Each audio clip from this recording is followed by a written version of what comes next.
So this story comes from Oklahoma, and it comes from the New York Times. It's about a former Oklahoma police officer named Shannon Kepler, who was a police officer for 24 years and had to be tried 5 times before he was finally found guilty of a 2014 murder of a 19-year-old boy named Jeremy Lake.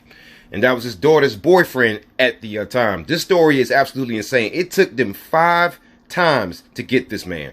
5 times.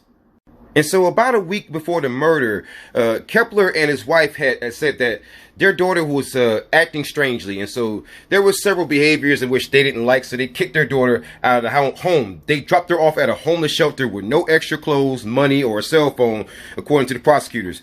And later on, Kepler, he learned about the relationship with Mr. Lake on Facebook because his daughter had listed that they were in a relationship on social media. And so the relationship alarmed Mr. Kepler, and apparently he didn't give a shit about his daughter when he took her off to a homeless shelter with no extra money, clothes, or food, or even a cell phone.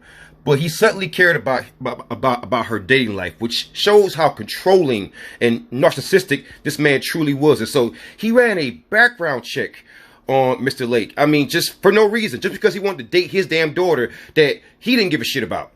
And so Kepler got a records clerk at his police station to run a background check on Jeremy Lake.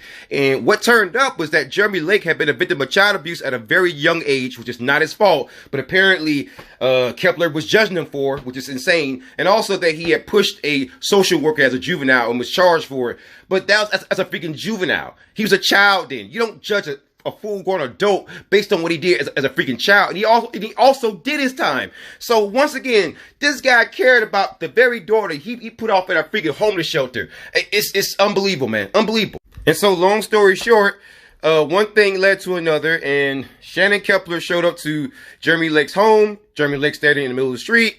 Kepler walks up to Lake, shoots him, kills him instantly with a freaking revolver. Then Shannon Kepler gets inside of a SUV and flees the scene.